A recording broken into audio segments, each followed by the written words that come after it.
চারু অলিকে নিয়ে জয়ীদের বাড়িতে যায়, কিন্তু জয়ী অলি আর চারুকে অপমান করে।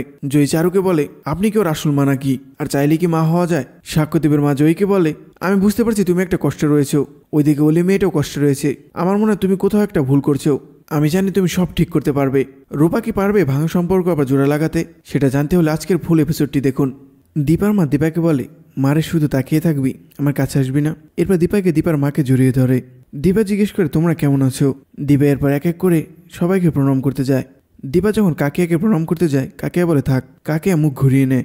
এরপর সাক্ষ্যদীপ ওনাদের বলে, আপনারা বসুন, আমি চা কফি পাঠাচ্ছি। তখন দীপা বলে, হ্যাঁ তোমরা বসো। তখন কাকিয়া বলে, তুমি তো দেখি ভালোই সুখে আছো। ভেবেছিলাম তুমি এত কিছু হারিয়ে তুষ্ট হয়ে থাকবে, তোমার মন খারাপ থাকবে, কিন্তু সেটা তো দেখতেছি না দীপা। দীপা বলে, তুমি আমাকে খারাপ অবস্থায় দেখলে কি বেশি খুশি হতে? কাকিয়া কাকিয়া কান্না করে দেয়। কাকিয়া বলে, না রে দীপা, কখনোই না। এটা বলে দীপাকে জড়িয়ে ধরে। সাক্ষ্যদীপ বলে, আপনাদের সাথে তো পরিচয় হলো না, আমি এই রেস্টুরেন্টের মালিক। তখন দীপার মা বলে, আপনি তাহলে রেস্টুরেন্টের মালিক? সাক্ষ্যদীপ বলে, হ্যাঁ। আচ্ছা আপনারা বসুন না, আমি আপনাদের জন্য খাবারের ব্যবস্থা করছি। দীপার মা বলে, না না সেসব ঠিক আছে, সেসব পরে হবে। এবার দীপার মা দীপাকে বলে, দীপা তুই এখানে? দীপা বলে, হ্যাঁ আমি রেস্টুরেন্টের হেড শেফ, আমি এখানে সবাইকে ইনস্ট্রাকশন দিই, সবাই রান্না করে। তখন সাক্ষ্যদীপ বলে, উনি এই রেস্টুরেন্টের অ্যাসেট, উনি সবাইকে গাইড করে। কাকিয়া বলে, বাইরে শুনছিলাম এই রেস্টুরেন্টটি নাকি উঠে যাবে। আসলে লোকে বলা বলি করছিল এই রেস্টুরেন্ট নাকি আগের মতো আর চলছে না। দীপা বলে, লোক ভুল বলছে, লোকেরা তো আবল তাবল বলবেই। আমি যেমন মাথা উঁচু করে দাঁড়িয়েছি, এই বিগ বং রেস্টুরেন্টও মাথা উঁচু করে দাঁড়াবে। কাকা কিছু বলতে যাবে, কাকাই বলে, অনু বাদ দাও না। কাকিয়া বলে, আমার যেটা বলা আমি ওকে বলবই। সাক্ষ্যদীপ দীপাকে জিজ্ঞেস করে, আপনি ঠিক আছেন তো? দীপা বলে, হ্যাঁ আমি ঠিক আছি, নিজের মানুষদের এত বছর পর দেখলাম তো, তাই একটু এমন লাগছে। সূর্য জয়কে নিয়ে তার হসপিটালে গিয়েছে। সূর্য জয়ের আঘাতের জায়গায় ওষুধ লাগাতে থাকে, আর বলে, তুই ডক্টরকে মিথ্যে কথা বলছিস, এত বড় আঘাত কিভাবে পেলি? পড়ে গিয়ে তো এটা হওয়ার কথা না। জয় সূর্যর হাত সরিয়ে বলে, ছাড় না দাদাই, অনেক হয়েছে। সূর্য বলে, তুই আমার কাছে কেন লুকাচ্ছিস? আমি না তোর দাদাই, তুই আমাকে বল না কি হয়েছে। জয় বলে, বাদ দে না, আমার ভালো লাগছে না। সূর্য বলে, তুই আমার কাছে কেন লুকাচ্ছিস? তুই ভুলে গেছিস আমি তোর দাদাই, আমাদের দুজনের মধ্যে কত মুহূর্ত রয়েছে, তুই আমাকে বল না কি হয়েছে। তোর চোখ অন্য কথা বলছে, আমার মনে হচ্ছে তুই অনেক কিছু লুকাচ্ছিস আমার কাছ থেকে, তুই আমার কাছে শেয়ার কর। তোর মনে আছে তুই ঘোরা ঘোরা খেলতে চাইতি, আমাকে বলতি দাদাই ঘোরা হ, তুই আমার পিঠে চড়ে টকবক টক করে ঘুরতি, মনে আছে তোর? জয় বলে, হ্যাঁ আমার সব মনে আছে, কিন্তু এখন এগুলো বলার কি মানে? একটা সময় তোর পিঠ অনেক শক্ত ছিল, তুই অনেক কিছু বইতে পারতি, বাট এখন আর তোর পিঠ শক্ত নেই। তখন সূর্যের ফোনে একটি কল আসে। জয় বলে, ওই যা, তোর কল আসলো, তুই তো অনেক বিজি মানুষ, ফোনটা ধর। সূর্য ফোন কেটে দেয়। সূর্য বলে, আমি তোর কথা শুনতে চাই, তুই বল কি বলতে চাস। আবারও ফোনে কল আসে। জয় আবারও বলে, ফোনটা ধর, আমার কথা শোনার সময় তোর হবে না। সূর্য এবার ফোন অফ করে দেয়। সূর্য বলে, ওই দিন আমি তোর কথা না শোনার জন্য চলে যাইনি, তুই আমাকে এত কথা বলিস, এত অপমান করিস, তারপর কেন বারবার আমি তোর কাছে ফিরে যাই জানিস? কারণ তুই আমার একমাত্র ছোট ভাই, আর আমার ভাইয়ের থেকে আর কোনো কিছু ইম্পর্টেন্ট নয়। তুই এটা বিশ্বাস কর আর না কর, এটাই সত্যি। জয় বলে, হ্যাঁ এটা এতটাই সত্যি যে তুই তোর নিজের ভাইকে নিজের বাড়িতে নিতে পারছিস না, শুধুমাত্র তোর মেয়ের ভয়ে। সূর্য বলে, দেখ ব্যাপারটা এরকম না। জয় বলে, তুই এই শহরে একটি বাড়ি করেছিস, তুই ভালো করে জানিস এই শহরে তোর ভাই রয়েছে, তার সাথে তার সন্তান ও বউ রয়েছে, সে তার পরিবার নিয়ে এখন সার্ভিস হোটেলে রয়েছে। তুই তো সব প্রথম থেকে জানতি, তারপর কেন নিলি না তোর বাড়িতে? শুধুমাত্র তোর মেয়ের ভয়ে, শোনার জন্য, তাই তো? যে সোনাকে আমি কোলে পিঠে করে মানুষ করেছি, আর সবার সামনে সেই শুনে আমাকে অপমান করেছে। তুই সব দেখলি, পাশে দাঁড়িয়ে দাঁড়িয়ে সব শুনলি, কিন্তু কিছুই বললি না। তখন তোর জোর কথাই ছিল, হ্যাঁ তোকে থ্যাংক ইউ, আমার বউর অ্যাক্সিডেন্ট পর তুই তাকে বাঁচিয়েছিস, এটার জন্য আমি তোকে থ্যাংক ইউ দিতেই পারি, কিন্তু ওর অ্যাক্সিডেন্টের জন্য কিন্তু তুই দায়ী, এটা কি তুই জানিস? সূর্য বলে, হ্যাঁ তুই ঠিকই বলেছিস, কিন্তু একটা আবার আমার দিকটা ভেবে দেখিস, আমার অনেক কিছু বলার রয়েছে, আমি তোর জন্য অপেক্ষা করব, কারণ তোর মতো আমারও তো তারা নেই। এরপর সূর্য নিজের মানি ব্যাগ থেকে কিছু টাকা বের করে সূর্য জয়ের হাতে টাকাগুলো দিয়ে বলে, ভাই এই টাকাগুলো নে। জয় বলে, এই টাকাগুলো দিয়ে দাদা হওয়ার দায়িত্ব থেকে পালাতে চাচ্ছিস? তো টাকাগুলো নেওয়ার আগে আমার মৃত্যু হলো না কেন? সূর্য বলে, ঠাটিয়ে একটি চর মারবো। জয় বলে, হ্যাঁ মার না, তুই বারবার এই টাকাগুলো দিয়ে বুঝাস আমি কিছুই করতে পারি না, মরতে হলে একাই মরবো, কিন্তু তোর কাছ থেকে একটি টাকাও নেবো না, তুই আর আমার কাছে কোনোদিন আসবি না। এরপর জয় ওখান থেকে চলে যায়। সূর্য ফেরানোর অনেক চেষ্টা করে। জয় চলে যাওয়ার পর সূর্য একা একাই বলে, এই টাকাগুলো তোরা তো প্রয়োজন, তারপর নিলি না ভাই, তুই নিশ্চয়ই কোনো বিপদের মধ্যে আছিস, আমি এটা বুঝতে পারছি, তুই আমার কাছ থেকে টাকাগুলো নিলি না, কিন্তু আমার তো তোর জন্য একটা কিছু করতে হবে, আমি তো চুপ করে দাদা হিসেবে বসে থাকতে পারবো না। এখন শুধু একটা উপায় বাকি রয়েছে। এরপর চারুকে দেখানো হয়। চারু কম্পিটিশনের ব্যাপারে তার অফিসের লোকদের সাথে কথা বলছে। ওইদিকে সোফাতে অলি বসে রয়েছে। চারু অলিকে দেখে তার মিটিং ক্যান্সেল করে দেয়। অলি চারুকে বলে, চারু তুমি আমার জন্য তোমার মিটিং ক্যান্সেল করে দিলে? চারু বলে, হ্যাঁ তুমি আমার ফার্স্ট প্রায়োরিটি, তারপরে বাকি সব। অলির আবার জয়ীর ব্যবহারের কথা মনে পড়ে যায়। অলি কান্না করতে করতে চারুকে জড়িয়ে ধরে। চারু জিজ্ঞেস করে, অলি কি হয়েছে, তুমি কান্না করছো কেন? অলি বলে, চারু তুমি ছাড়া আমাকে কেউ ভালোবাসে না। চারু বলে, কে বলেছে আমি ছাড়া তোমাকে ভালোবাসে না? তোমার বাবা তোমাকে কতটা ভালোবাসে, তুমি তো ছোট না, সেটা তোমার বোঝা উচিত। অলি বলে, আমি যাকে আমার বেস্ট ফ্রেন্ড মনে করতাম সে আমার সাথে কথা বলতে চায় না, জয়ী আমার চেহারাও দেখতে চায় না। চারু মনে মনে বলে জয়ী এরকম কেন করছে। এদিকে অলি তো অনেক কষ্ট পাচ্ছে। চারু অলিকে বলে এরকম হলে আমরা ছোটবেলায় তার বাড়িতে গিয়ে ভাব করে আসতাম। অলি বলে তুমি যাবে ওদের বাড়ি? চারু বলে হ্যাঁ চলো যাই। চারু অলিকে নিয়ে বেরোতে যাবে, তখনই সূর্য বাড়িতে আসে। সূর্য চারুকে বলে চারু তুমি আমাকে বলেছিলে না তোমার ইভেন্টের কাজের জন্য একজন অ্যাসিস্ট্যান্ট লাগবে, একজন আছে যে কাজ করতে চায়। চারু জিজ্ঞেস করে কে এসে? সূর্য বলে সেটা আমি তোমাকে পরে বলবো। চারু বলে তাহলে ঠিক আছে, সমস্যা নেই। আচ্ছা আমি আর অলি একটু বেরোচ্ছি, আমরা জয়ীদের বাসায় যাব। সূর্য বলে হ্যাঁ ঠিক আছে তোমরা যাও। অলি মনে মনে বলে বাবা বাড়িতে ঢুকে আমার সাথে একবার কথাও বললো না, আমার দিকে তাকালোও না।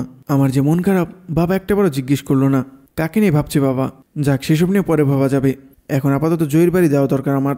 চারু অলিকে নিয়ে জয়ীদের বাড়িতে যায়। সাক্ষ্যদীপের মা দরজা খুলে দেয়। সাক্ষ্যদীপের মা ওদেরকে দেখে বলে আরে অলি এসো তোমরা ভিতরে এসো।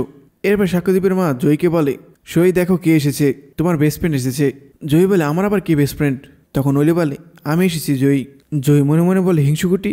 জয়ী এরপর অলিকে বলে তুমি এখানে আবার কেন এসেছো? অলি বলে তুমি আমার সাথে কেন এরকম ব্যবহার করছো? দেখো আমি মাকেও নিয়ে এসেছি। অলি চারুকে জয়ীর সামনে নিয়ে যায়। জয়ী বলে মা এসেছে। জয়ী এরপর চারুর হাত ধরে, হাত ছাড়িয়ে জয়ী বলে ইনি তোমার কোন মা? অলি বলে কেন চারু, তোমার সাথে তো কতবারই কথা হয়েছে, চারুই তো আমার মা। জয়ী বলে উনি তো তোমার আসল মা নন, ওনার সাথে তো আমার আগেও কথা হয়েছে, ওনাকে আমাদের বাড়ি আনার মানেটা কি?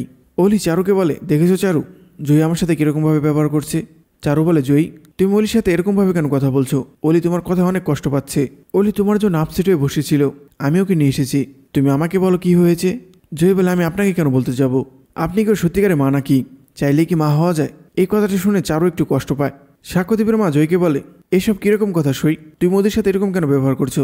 জয়ী বলে তুমি আমাকে আটকেও না সই, আমি কারোর সাথে বাজে ব্যবহার করতে চাই না, তুমি চলে যাও অলি। অলি বলে তুমি আমার সাথে এরকম ব্যাপার কেন করছে, কারণ না জানা পর্যন্ত আমি এখান থেকে যাব না।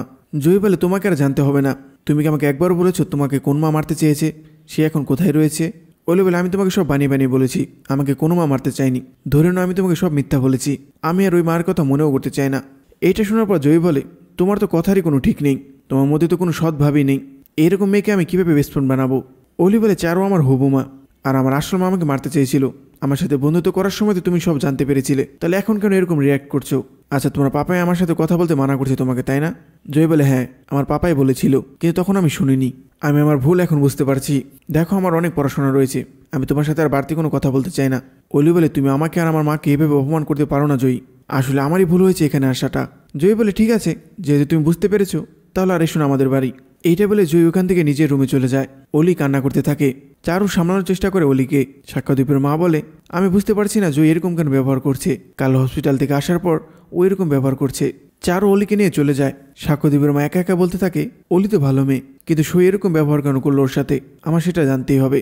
আমি গিয়ে দেখি সই কী করছে। সাক্ষ্যদীপের মা এরপর জয়ের রুমে যায়, গিয়ে দেখে জয়ও কান্না করছে। সাক্ষ্যদীপের মা জয়কে বলে আমি জানি সই তুমি অনেক কষ্ট রয়েছ, ওই মেয়েটাও কষ্টে রয়েছে, আমি তোমাকে কোনো কিছু জোর করবো না, আমি জানি তুমি সেই মেয়ে যে কিনা নিজের ইচ্ছায় সব বলবে, তুমি অনেক ভালো মেয়ে, তুমি সব ভাঙা জিনিস জোড়া লাগিয়ে দিতে পারো। আমার মনে হচ্ছে তুমি কোথায় একটা ভুল করছো, তোমাদের দুজনের মধ্যে কোনো একটা ভুল বোঝাবুঝি হচ্ছে। আর ও বারবার কেন বলে ওর মা ওকে মারতে চেয়েছিল, তুমি সেটা জানার চেষ্টা করো, দেখবে তোমার কষ্ট কমলেই ওর কষ্টটাও কমে যাবে। তোমাদের দুজনের কষ্ট দেখে আমার আর ভাল লাগছে না, আমি এইসবের মধ্যে থাকতে চাই না, কিন্তু আমি তোমাকে কষ্টে দেখতে পারবো না। শুধু আমি তোমাকে একটা কথাই বলবো, এই কষ্ট থেকে বের হওয়ার জন্য যা যা করা লাগে তুমি তাই তাই করো। এরপর সাক্ষ্যদীপের মা রুম থেকে চলে যায়। জয় একা একা বলতে থাকে মা তার মানে কি হিংসুকুটিও কষ্টে রয়েছে? ও একই কথা বারবার কেন বলে? ও কি মনে মনে কিছু বানিয়ে নিয়েছে? ও যেটা করেছে তার জন্য আমি ওকে ক্ষমা করতে পারবো না মা, কিন্তু আমি এটা জানি আমি বা হিংসুকুটি যদি কষ্টে থাকি তুমিও ভালো থাকবে না, তাই আমি চেষ্টা করবো আমরা দুজনেই যাতে ভালো থাকি। এটা করার জন্য যা যা করা লাগে আমি সব কিছু করবো, আমি জানি এসব আমি কি করে করব। জয়ী তখন একটু আগে অলিকে করার অপমানের কথা ভাবতে থাকে। জয়ী এরপর আবার বলে আমি অলির সামনে আবার কিভাবে দাঁড়াবো, কিন্তু আমি চেষ্টা করবো মা। ওইদিকে দিবা সবার জন্য রান্না করে খাবার নিয়ে এসেছে, ওইখানে উর্মি আর জয়ও এসেছে। কাকাই খাবার হাতে নিয়ে বলে কতদিন পরে এই গন্ধটা পেলাম, সবাইকে একসাথে পেয়ে মনে হচ্ছে সেই পুরনো দিনের মতো আমরা একসাথে বসে খাচ্ছি। দিবা বলে এইটুকুতে তুমি এত খুশি? কাকে বলে এতদিন ছিল না, তোমাকে দেখার পর একটু বেশি খুশি হয়ে গেছে আর বেশি কথা বলছে। উর্মি বলে বাড়ি থেকে এত দূরে থাকার পরও মনে হচ্ছে আমরা বাড়িতেই রয়েছি।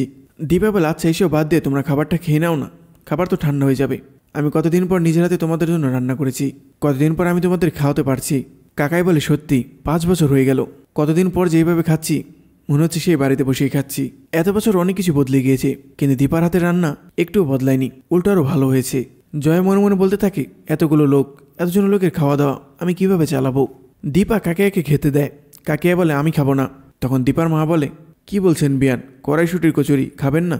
তখন কাকিয়া রাগান্বিত চোখে দীপার মার দিকে তাকায়। তখন দীপার মা বলে, আমার ভুল হয়ে গেছে, আপনি তো আমার বিয়ান না। তখন কাকাই দীপার মাকে বলে, কি হলো, আপনি বসে রয়েছেন কেন, আপনি খান। দীপার মা তাড়াহুড়া করে খেতে থাকে। এরপর কাকায় কাকিয়াকে বলে, কি হলো, তুমি শুরু করো। তখন কাকিয়া বলে, শুরু করবো মানে, আমি তো শুধু শেষই দেখে যাচ্ছি। কাকিয়া দীপাকে বলে, সবকিছু তো ছেড়ে এসেছো, এখানে এসে আবার নতুন জীবন শুরু করেছো, কিন্তু আমাদের খবর কেউই রাখে না, কেউ একবার জানতে চায় না আমরা কেমন আছি। আমাদের কি দোষ ছিল বলতে পারো? শুধুমাত্র তোমার জেদের জন্য আমাদের পরিবারটা ছন্নছাড়া হয়ে গেল। দীপা বলে, আমার জীবন ছন্নছাড়া হয়নি কাকিয়া। দীপার মা বলে, সে কথা বলতে গেলে তো বাড়ির ছেলেও বাড়িতে ফিরে আসেনি, সব দোষ কি একা আমার মেয়েটারই? ওর কি কোনো কষ্ট নেই? ওর কি কষ্ট হয় না? কাকিয়া বলে, আমি কি আপনাকে কিছু বলেছি? কাকিয়া দীপাকে বলে, তুমি এক মেয়ের জন্য আরেক মেয়েকে ভুলে গেলে। দীপা বলে, আমি কাউকে ভুলিনি কাকিয়া। কাকিয়া আবার বলে, সূর্য তো তোমাকে খুঁজতে এসেছিল দীপা, তুমি যদি আবার সুস্থ জীবন শুরু করতে পারো তাহলে কেন ওদের কাছে ফিরে গেলে না, কেন বাচ্চাটাকে বোঝালে না? দীপা বলে, সেটা সম্ভব নয়।